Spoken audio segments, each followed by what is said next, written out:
All right, good morning, everybody. Happy Friday.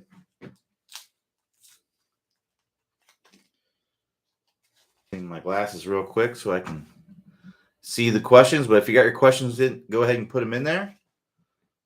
Looks like we got a few in there already. Good to see.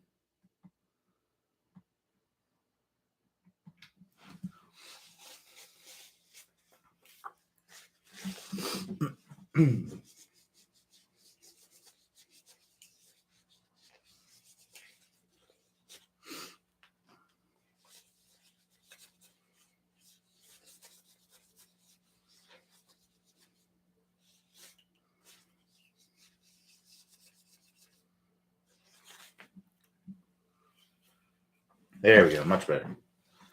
All right, so we'll go ahead and get started here. We will start with Jim S. So Jim S says, when shallowing out the swing plane, I hit the ground first, then the ball over the top a little. I can get more ball first contact. Everything except the shallowing feels the same. Any ideas on how to fix this when shallowing? So that's pretty normal when you're shallowing out the club to tend to hit the ground more first. The reason for that is, imagine this. If I was coming down steep and over the top, right? Imagine I was standing at a baseball field and I'm standing at home plate. And if I come down way over the top and I swing in the direction of third base, where's my club going to bottom out? It's going to bottom out more toward my lead foot, more toward the target, right? If I go really crazy shallow, too far from the inside, right, I'm going to tend, and I swing down the first baseline, I'm going to tend to hit the ground more back here. So a lot of times when people tend to swing over the top, if that's kind of their normal pattern, what they'll do is they'll kind of hang back in the swing. They'll kind of go like this to be able to hit the ball, right? So what you likely need to do is you likely need to make sure that you're getting a good shift to your lead side. So when you're getting that club shallowed out, I would try to get to your lead foot as much as possible. Try to adjust your feel to hitting the ground more in front of the ball while also shallowing out the club at the same time. A good drill that you can do, one that I really like to do, is if you have your ball like this, and then you put a tee in the ground about 3 inches ahead of and a little bit to the right. So if you're a right-handed golfer, if my target is straight forward here, I'm going to put a tee in the ground, have it stick up about a 1/4 inch, right? And I'm going to put it about 3 inches in front of my ball, and then I'm also going to put it a little bit to the right. So like 1 inch to the right. So 3 inches forward, 1 inch that way for a right-handed golfer. And what I'm going to try to do is I'm going to try to hit the ball and then clip that tee at the same time. That does two things, right? One, that helps me to shallow club. Putting it to the right a little bit really helps me to get the club shallowing, right? Get that club swinging from the inside. And then the sensation of, okay, I need to hit the ball in the tee helps me to get my body more forward, help me get my ground contact more forward. So try that drill when working on trying to get that club shallowing out. All right, so let's keep going. So Alan says, when playing approach to the green with crosswinds, would you play your normal shot and allow for the wind to drag the ball left or right, or would you recommend playing a shot that counteracts the effect of the wind by opening or closing the face?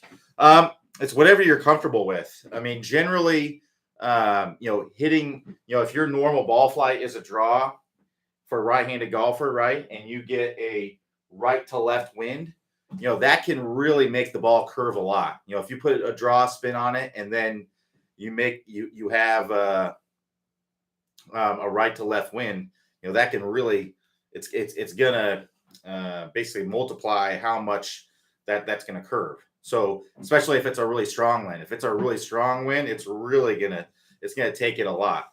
So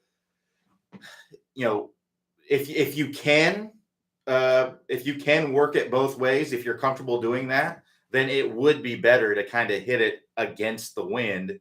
So that way it kind of, in a sense, kind of cancels it out, right? So that way the ball's not curving so much. But if that's something you're not comfortable with and you're comfortable with hitting a shot, hitting one kind of shot shape, which not everyone has the ability to curve the ball, right? To work the ball both ways. It just depends on what your ability level is. So if your ability level is to curve, to be able to work it both ways, then heck yeah, that's why that'd be more optimal. That'd be, what I would try to do. Oh, spam caller.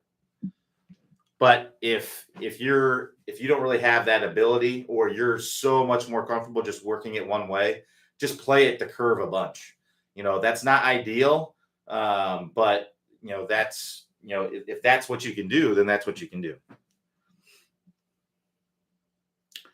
So Tom S says, my ball striking and distance seems to stall as I set up to mid and long irons versus pitching wedge to 7-iron, shorter irons. What can I do to improve my performance? I would evaluate to see what exactly is going on. Why that isn't happening, right? Why with the longer clubs are you not getting distance or whatever? Because basically what it takes is ball first contact and center face contact, right? So as we get into longer clubs, it gets a little bit harder to hit it in the center of the face, right? But your well-struck shots should be there should be a thing, if it's a sense where all of your shots are not going far enough, you got to evaluate what's going on. So I would look at your ground contact and your strike on the face with those longer clubs and see what's going on there. So to test your ground contact, if you're hitting off a turf, very easy.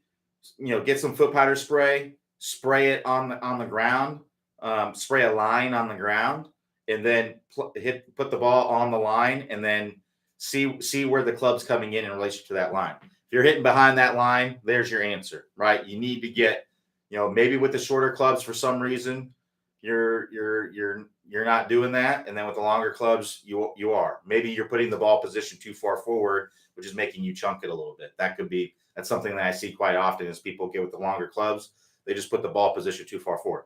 There's no reason for you to hit your 5-iron different than your 7-iron. It shouldn't be any different, right? There should be no real difference in the way that you hit it.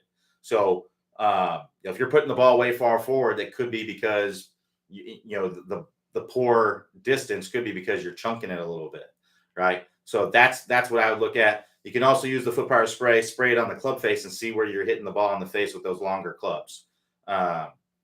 It's pretty normal to not hit, to have a better time, an easier time hitting it in the center of the face with your pitching wedge than with your 5-iron, just because the length of the club, is going to make that, it's a longer club. So it's just going to be a little bit harder to control. That's pretty normal.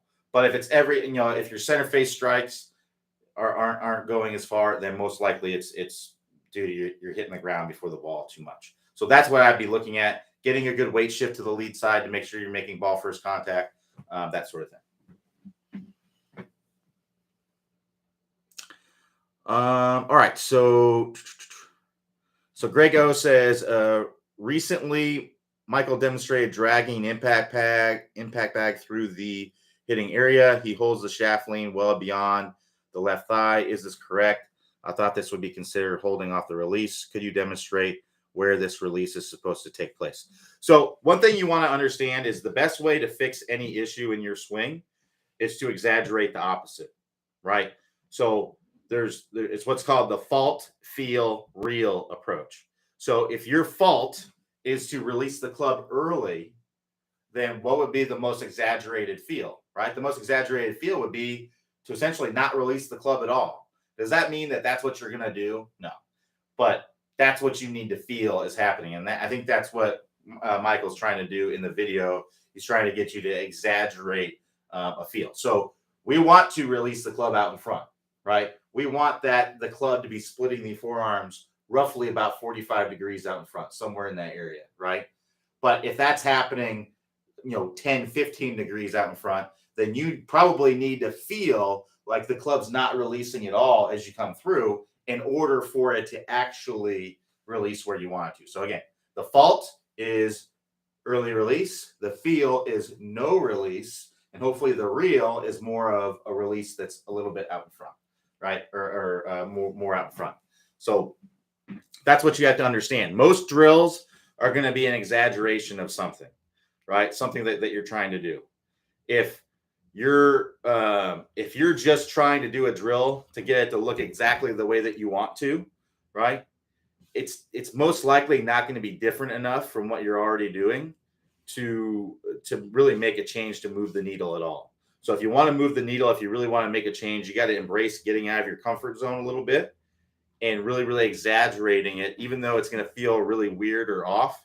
And that's actually going to help you to move the needle and get the change to happen.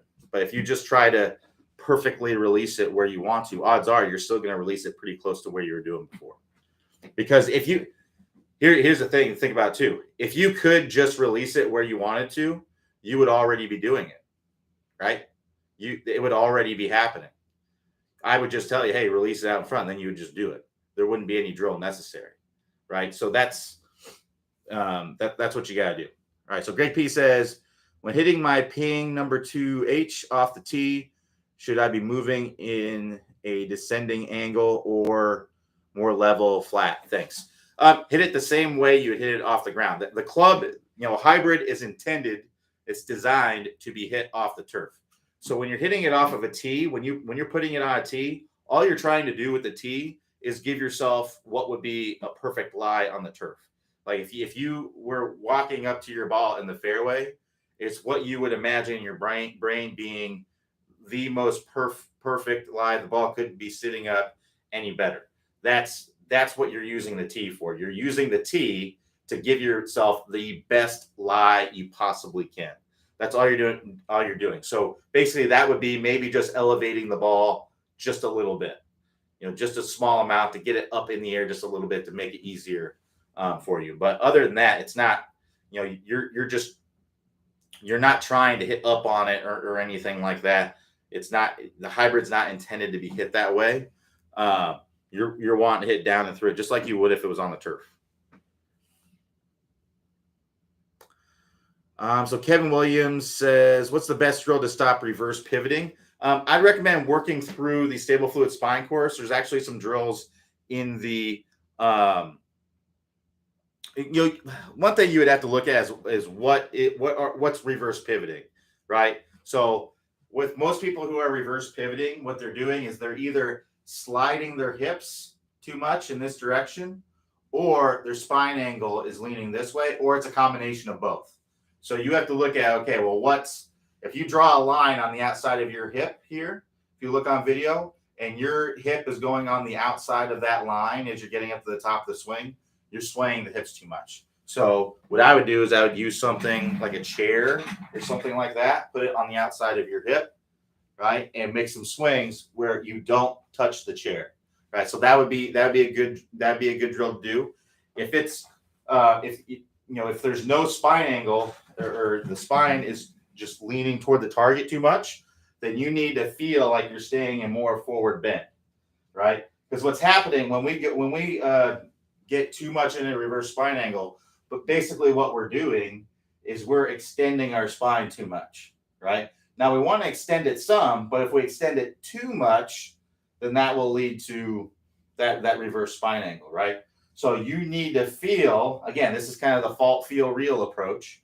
The fault is you're going like this, right? So you need to feel like you're like this, right? And the reality will be more like this, right? That's what you need to do. And then look on video if you are actually overdoing it, because that's the other thing too, is I always recommend to kind of over exaggerate something, because if you actually overdo it and you over exaggerate it, you can always ease off of it, right? It's so much easier to overdo something than ease off of it than to just try to chip away at it little by little by little. Because odds are, if you just chip away at it, you're not going to make that much of a difference in what you're doing. So I would try to feel like you're staying in that forward bend as you go up to the top of the swing, which would be too much spine angle away from the target, right? That's what I would try to feel like. And then from there, look on video, see what's going on, then make an adjustment. If this is actually too much, then I would just try to feel like you're only extending just a little bit as you go to the top. The nose behind the ball drill, most of the drills from the stable fluid spine course are going to be good for that. The nose behind the ball drill is good because if you're extending your spine this way, a lot of times your nose is going is going ahead of the ball, right? So we want to keep that head behind the ball as you go up to the top, without swaying our body that way, right? It's turning our hips back and around, and then our nose is behind the ball.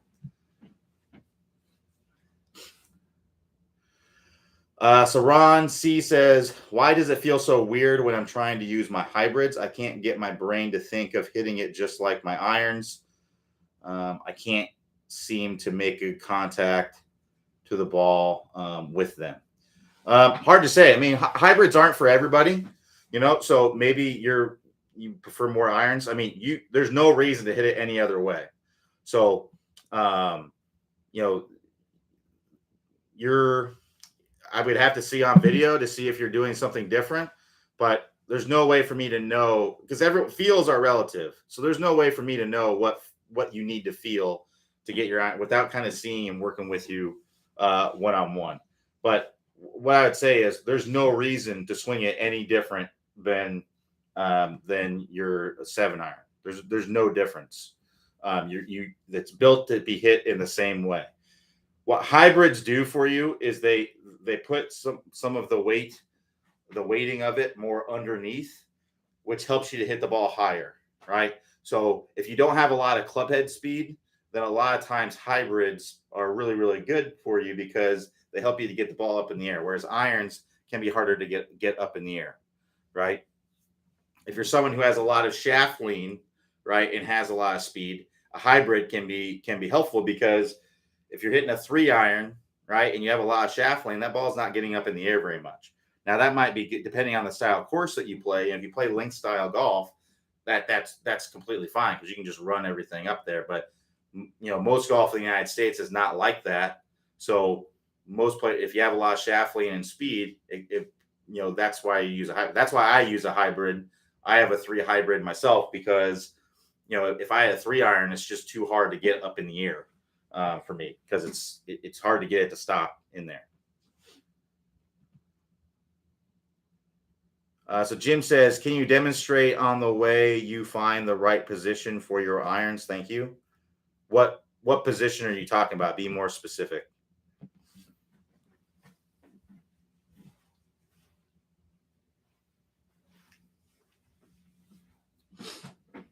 I'll be happy to demonstrate anything, but I don't know what position you're talking about.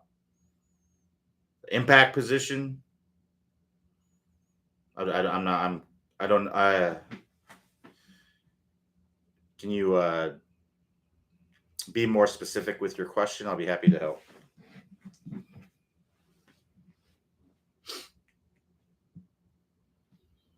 All right. If you got some more questions, keep them coming.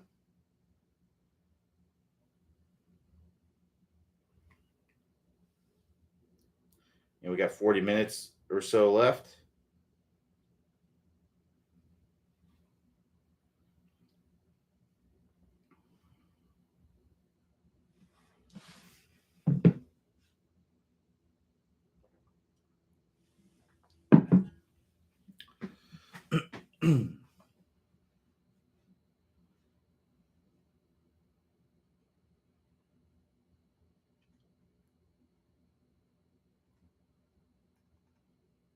I'm sorry I missed your response to Greg O. No worries, Greg. If you ever miss the answer to your question, all you have to do is go watch when we're done. All of these are archived. So you can just go watch the archived office hours and you can see the answer to your question. If you ever have to ask a question, then you got to run or something like that, you can always watch the archived office hours from the office hours highlights page. So you can go to office hours highlights or the office hours tab at the top, office hours highlights. Then if you scroll down to the bottom of the page there, you'll find the archived office hours. So it'll be on there, basically as soon as we get done here. So Jim says, when you want to hit a 5-iron and the 6, 7, 8. Yeah, I don't know what position are you talking about though? You're asking me to demonstrate the right position for irons. What position are you talking about? address position, the top of the swing, the impact. It's not going to be different for any of those clubs. So I don't know if that answers your question or not. But yeah, if you want me to demonstrate a position, give me something specific. I don't know what position you're asking about. So David I says, I think Jim means ball position at setup. Yeah, I don't know though. I'm not a mind reader. I have no idea. So Jim S says, a strange mental game issue on practice swings. I can take a nice divot after the ball every time. When I address the ball, I frequently hit the ground first. Cannot figure out why. Any thoughts? Well, I would look at your practice swing on video and see what's going on there. Because most of the time, if I had to guess what's going on, typically what I see is that when people take a practice swing, they'll tend to get their hands more in front and release the club a little bit later, right? Which will help you to hit the ground a little bit later, right? But what you'll see most of the time is that the face is wide open, right? So when you take a practice swing, you release the club later, hands are more in front, ground contact's more in front, and the face is wide open. When you put the golf ball there, your brain knows is very in tune with the direction this club face is pointing.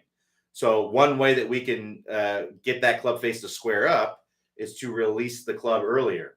Well, if I release the club earlier, I'm going to hit the ground sooner, right? So that's more than likely what's going on there.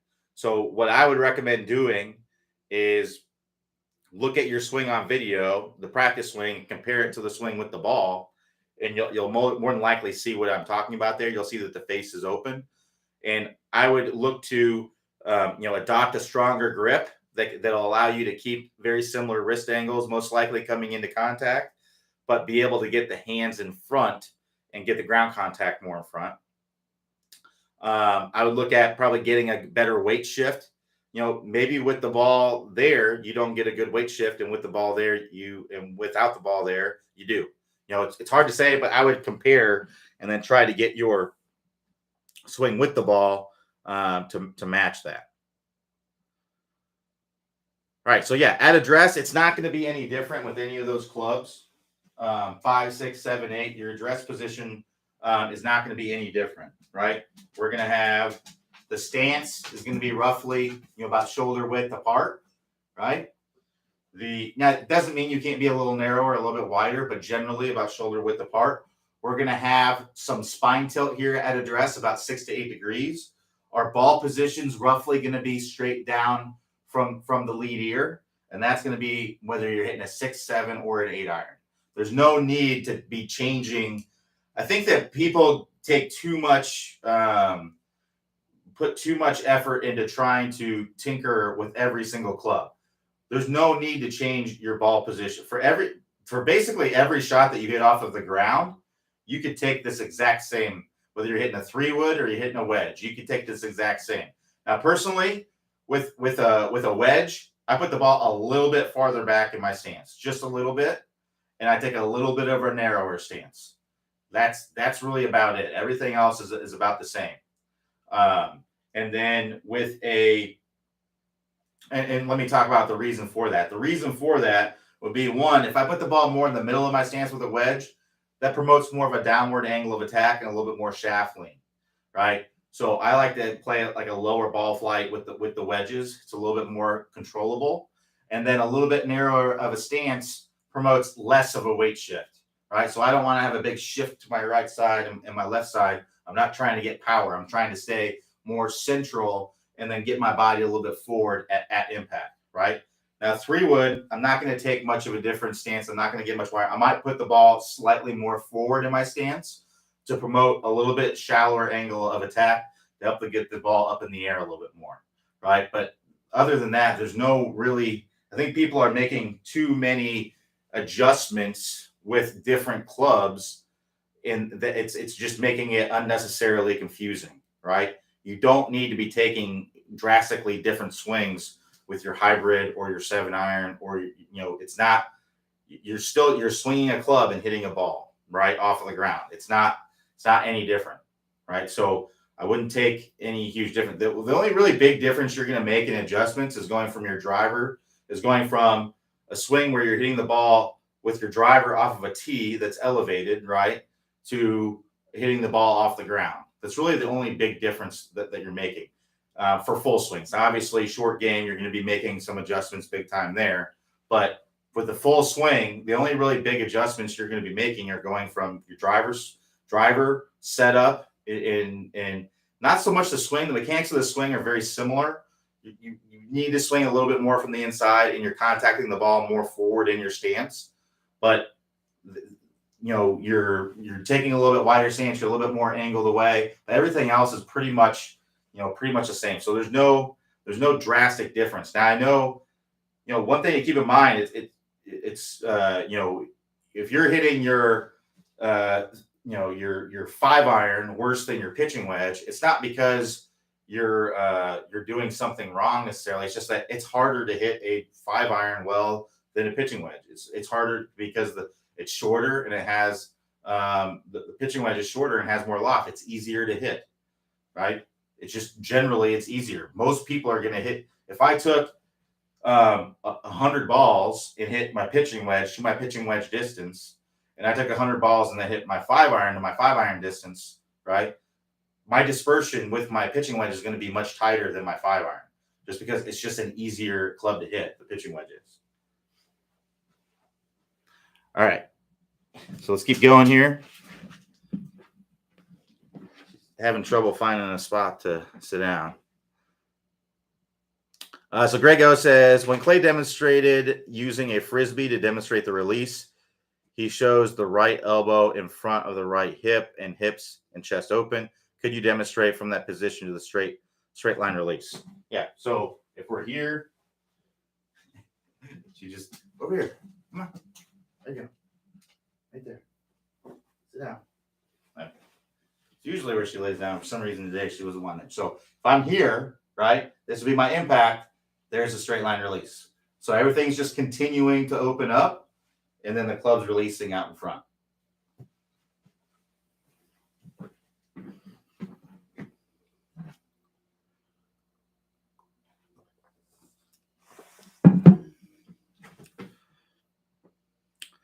All right, keep the questions coming.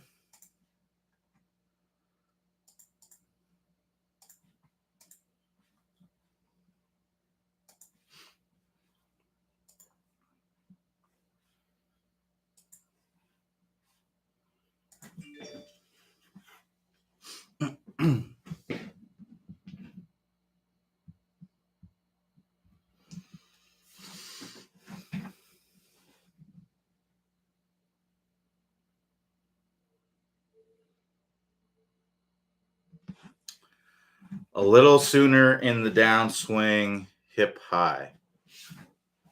So yeah, we're here, impact, release. So I'm here, my trail arm is in, it's kind of tucked in a little bit, my elbow's in. We don't want to be like this because that's going to make the club come down steep, right? So my elbow's going to be in a little bit. I'm going to have my face squaring up. I'm going to continue to rotate into impact, shaft lean, square face, hips opened up, chest opened up, elbows in a little bit, and then I'm going to release the club out in front.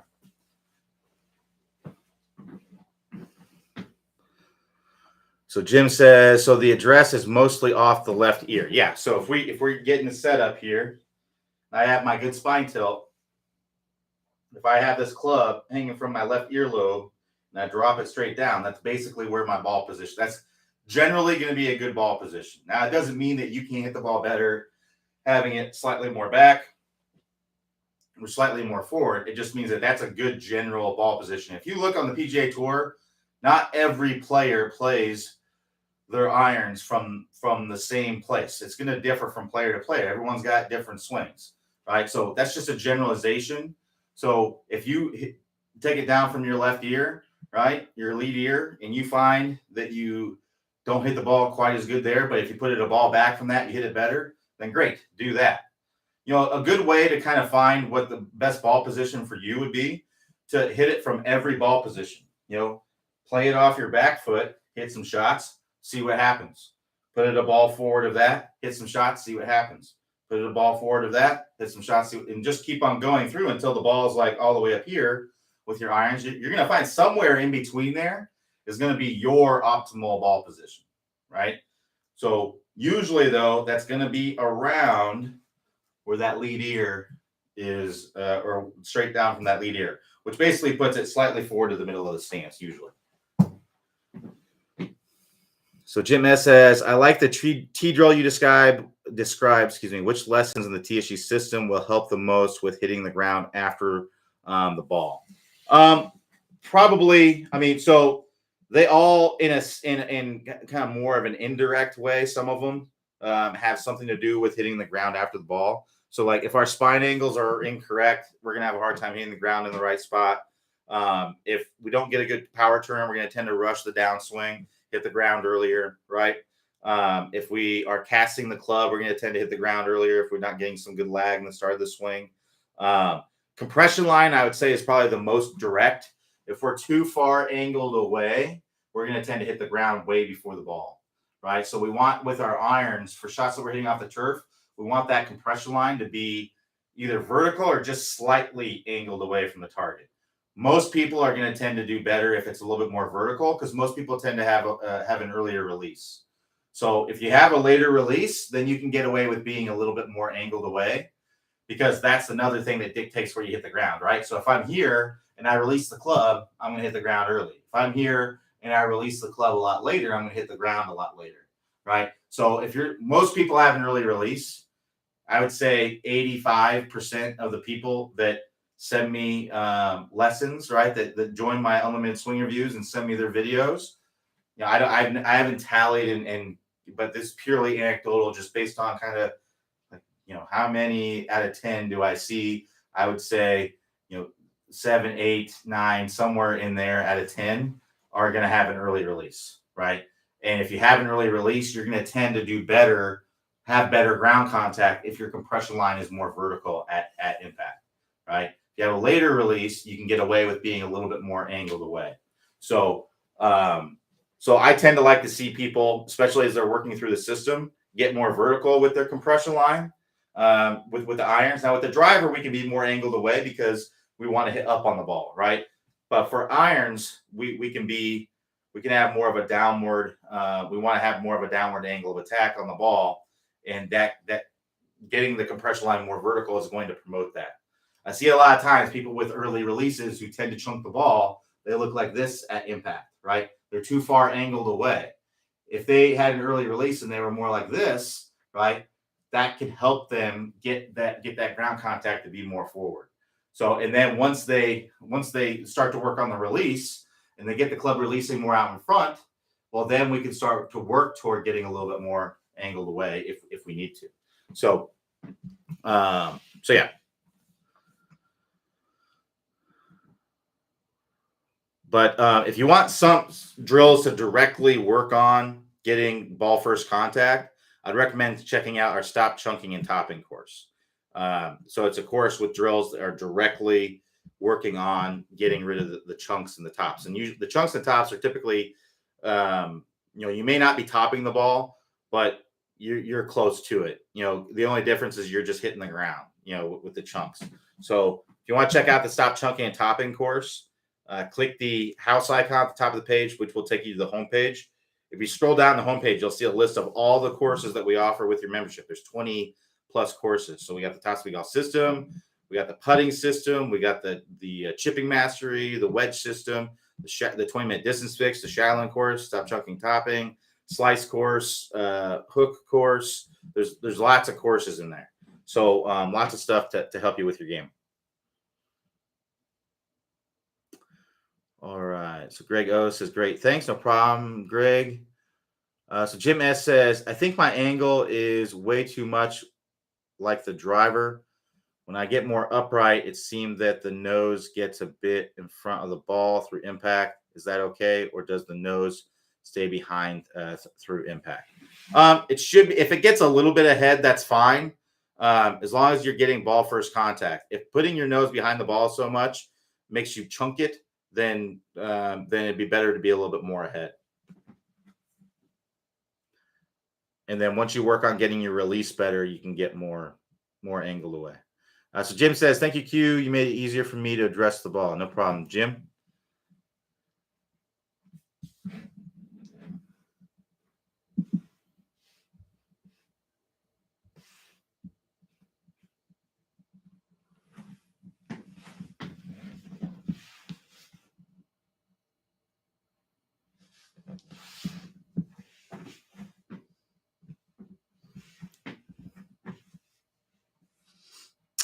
All right. We got 20 minutes or so keep the questions coming if you got them.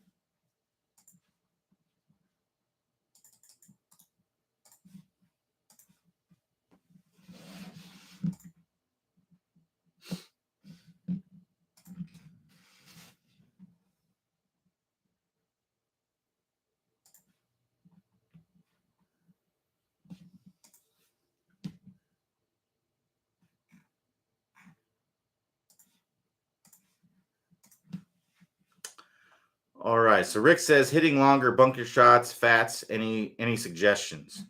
Yeah, hit closer to the ball. Or if you have longer bunker shots, use less loft to hit it farther. Practice hitting closer to the ball, getting comfortable hitting closer to the ball. Don't chop down. Make sure you're coming in really shallow. If you're chopping down, then you're going to make that club dig. You should technically be chunking it out of the bunker, right? You want to hit the sand first. So if you're hitting the sand too much, it's digging into the sand, then you're likely not opening up the face enough or chopping down into the sand, making the club dig too much. So you need to get the club to slide through the sand by either opening the face, coming in more shallow, not chopping down into the ball. You could also be just hitting way too far behind the golf ball. And if that's the case, you need to practice, basically the old school line drill where we put balls in the sand, then put lines, 4 inches or so behind the ball, in front of the ball, and then practice hitting the sand at the line and exiting the sand at the line. And if you do that, then you'll more than likely get it to work a lot better. So Jim S says, great, thanks. Any ideas of phone mount for an iPhone take swing videos? Yeah, just go to Google and search like tripod phone mount. You'll find all kinds of options. I have one. It's like $20, and I've been using it for 10 years. Right? It's not the nicest or the best, but it's really all you need. It folds up, fits right in the golf bag. Really simple to use. So Mark A says, sorry, I just Jones. Please demonstrate frisbee release again if there is time. If you want to see the frisbee release thing, go to the frisbee release video. I'm not going to demonstrate stuff that's already in videos. So if you just got to go watch the video, I'm not going to do anything that's different than in the video. So just if you have something specific, like a specific question about the video, be happy to answer it. But I'm not just going to demonstrate exactly what's in the video. Just go watch the video. So Grego says, I had trouble having my hips open at contact, lazy hips. Any suggestions? I'd need to see your swing to know exactly why your hips aren't being open.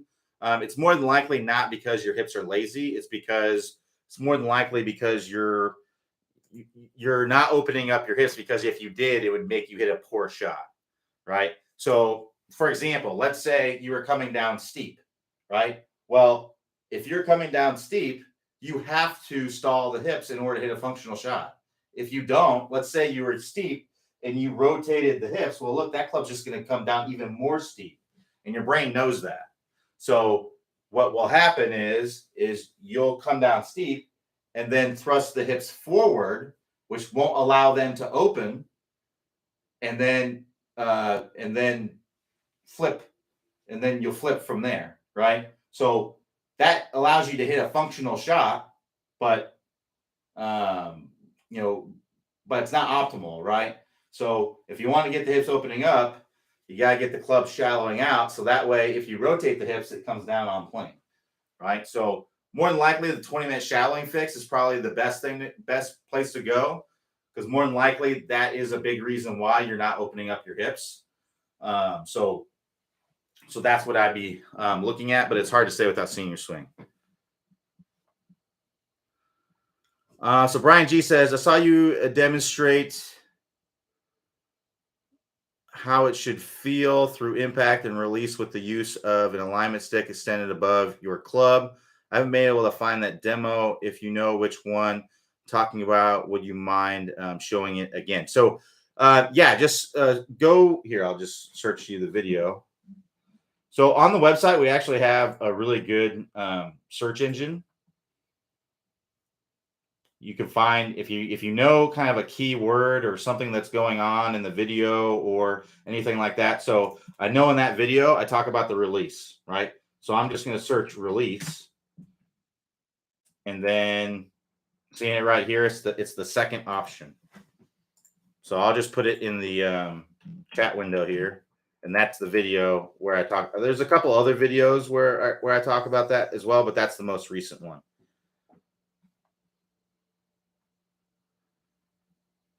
But yeah, upper right hand corner. If you're ever looking for something specific, maybe, and also remember, if there's a video you watch and you know, hey, I like this video, I'm going to keep coming back to this video. Add it to your favorites. So on the right hand side, if you're on the normal website or if you're on the mobile website, I think the favorite button is below the video. But if you select that, then on the homepage, you'll have a list of all your favorites there, and they'll always be there unless you remove something from your favorites. But it'll always be there, and you can always go back to it.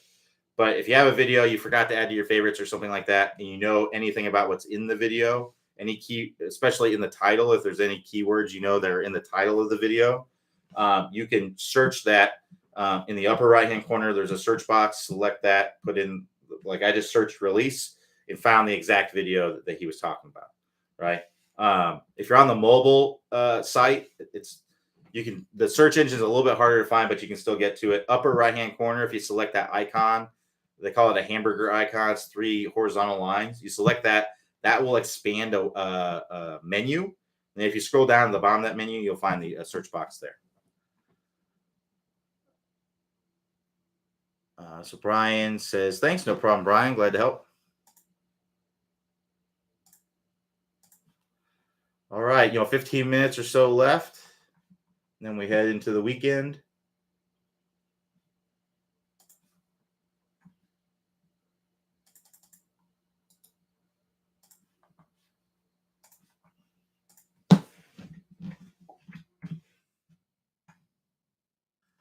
All right, so Ron C says, Woot, my SC300i just literally got here. Any suggestions to best use it? Not sure if that applies here. If not, thanks anyway. Yeah, I would take out the directions. It's going to come with a pamphlet. Take out the directions and just use it as directed on there. Typically, I haven't used the SC300 much, but if it's anything like the SC200, you just place it like a club head or a club length or so behind the ball, and then hit balls. For my game improvement. So basically what the SC300 is telling you is giving you feedback, right? The only thing I really pay attention to with those devices is the club head speed and the ball speed, right? So it's really good for speed training. I would use it in the 20-minute distance fix course to see if you're raising up your club head speed. And then the ball speed is just going to tell you how effectively you're using that club head speed.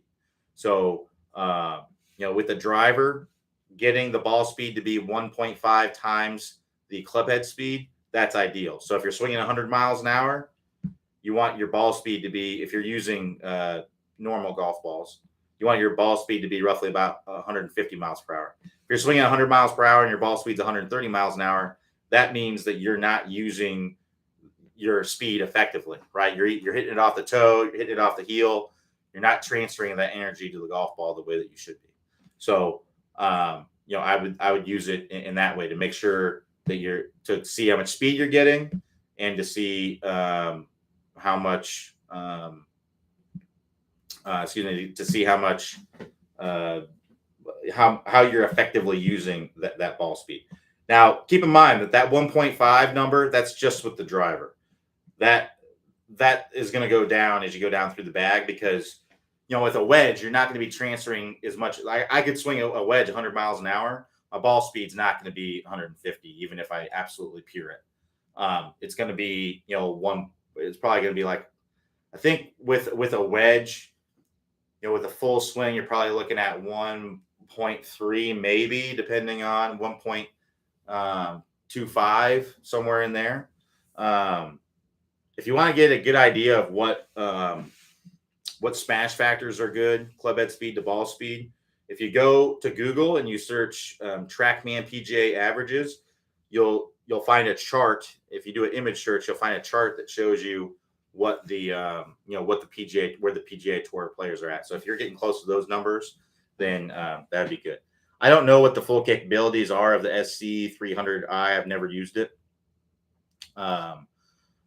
I'm guessing it's another version of the SC200, maybe giving you a little bit more, maybe a little bit more things. I don't know what I've never used that one. So Jim S says, was just able to join Robin's swing reviews. Any best practices advice for getting the most out of that? So yeah, all teachers are a little bit different, but for me, what I tell people, for them to get the most out of the swing reviews, I have 3 swing review guidelines. So number 1 is camera angles, right? So if we don't set up the right camera angles and we don't set up the or have good lighting, we just can't. It's going to be hard for us to be able to see anything to be able to help you, right? So a lot of people are taking videos indoors, which is fine. I would just try to get as much natural light into the room as you can, or as much lighting as you can into the room, because you just can't see when things are moving fast. Things turn into a blur, and it's just hard to see things. So, to get the most out of it, make sure that you follow the guidelines with how to set up the camera. Get it set up down the toe line for the down line. Get it set up from face on. Don't have the camera on the ground. Have the camera from the correct perspective, which is really, really important. So that'd be number 1. Number 2, I know this may sound obvious, but following directions, right?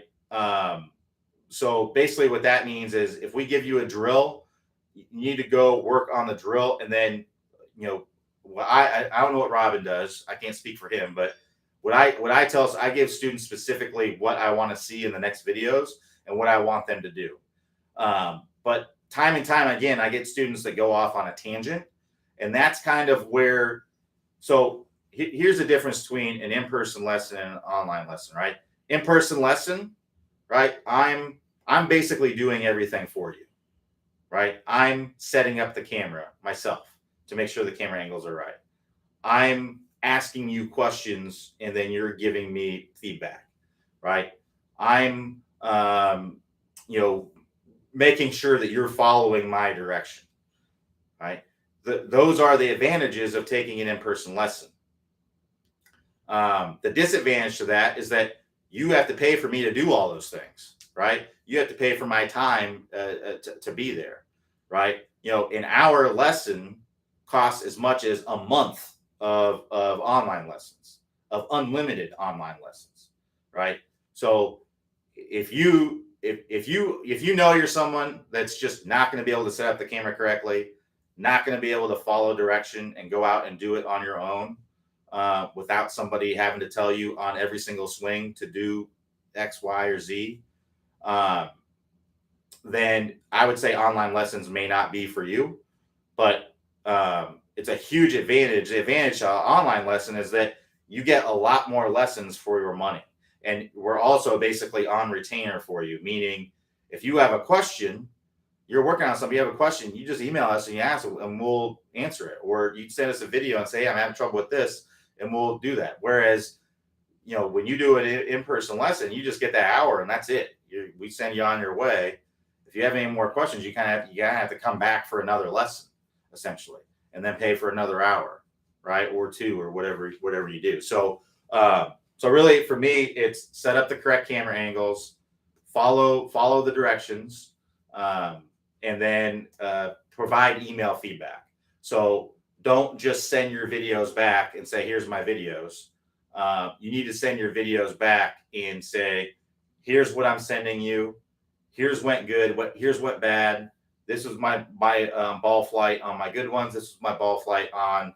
This is kind of the common miss, if applicable. You're not always necessarily going to be hitting balls with the drills, but if you do that, if we keep going through that cycle, then you'll improve, right? But if you send videos that are not from the correct camera angle, where I can't see if you're doing something correctly, or there's not enough lighting there to be able to see what's going on, or you go off on a tangent and do something else and send me videos of that, that have nothing to do with what we talked about last time, and then just send your videos without any email feedback, odds are you're not going to get much out of the swing reviews.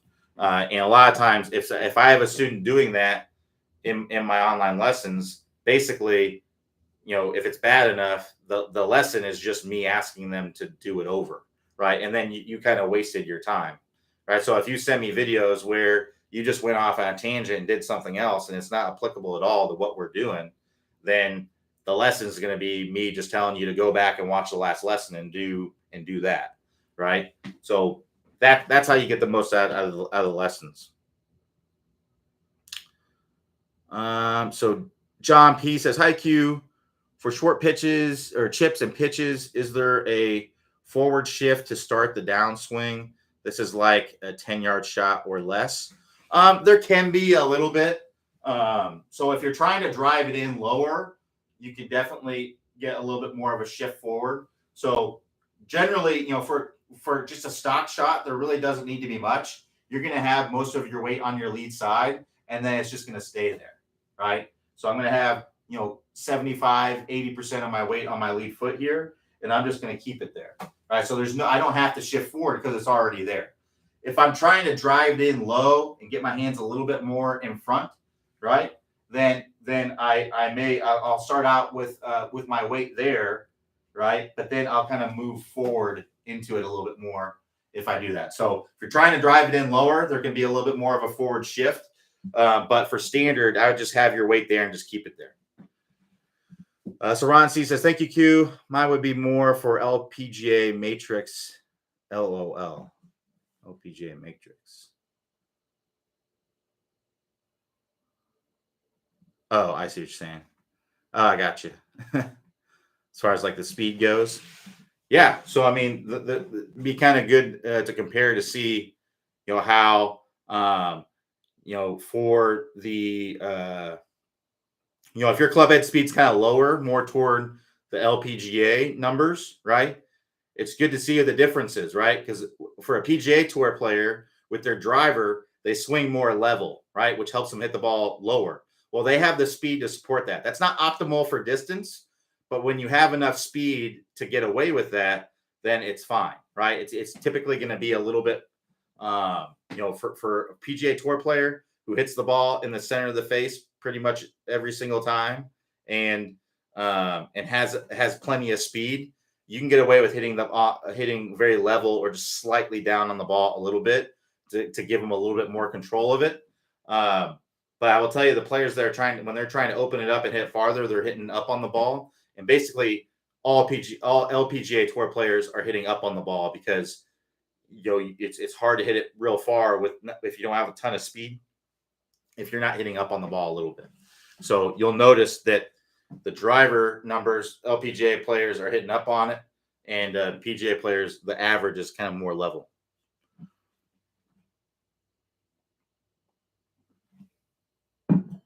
And that's with the driver, by the way. They're hitting down. All of them are hitting down on the irons, but with the driver, LPGA average is up on it for sure.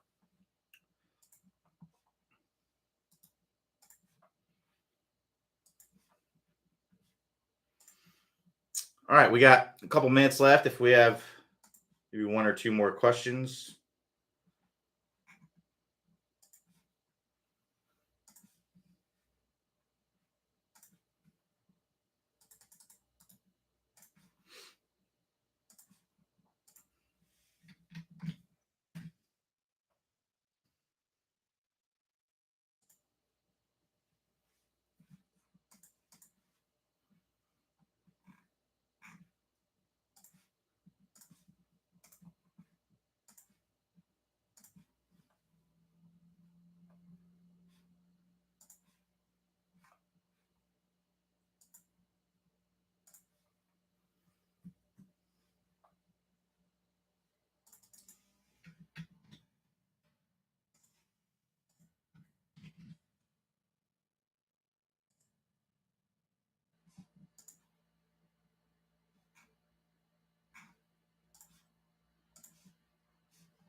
Jim S says, thanks, Q. Great session. No problem, Jim. Glad to help. Yeah, so we'll be back here Monday, 5 p.m. Eastern time on Monday. And then back to normal schedule this week or this coming week on Tuesday, Wednesday, the normal time, 11 a.m. Eastern time. This week we did 3 p.m. Eastern time on Tuesday, Wednesday, because we had a clinic in the morning and into the afternoon that I needed to attend.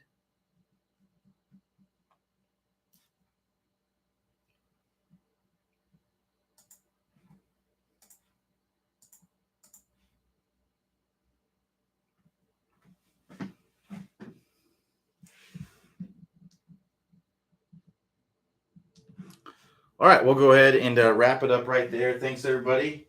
Hopefully, everybody has a great weekend. Enjoy watching the Zurich Classic. I like that term. It's a fun one to watch. So we'll be back here Monday, 5 p.m. Eastern time. Everybody have a great weekend. Talk to you later.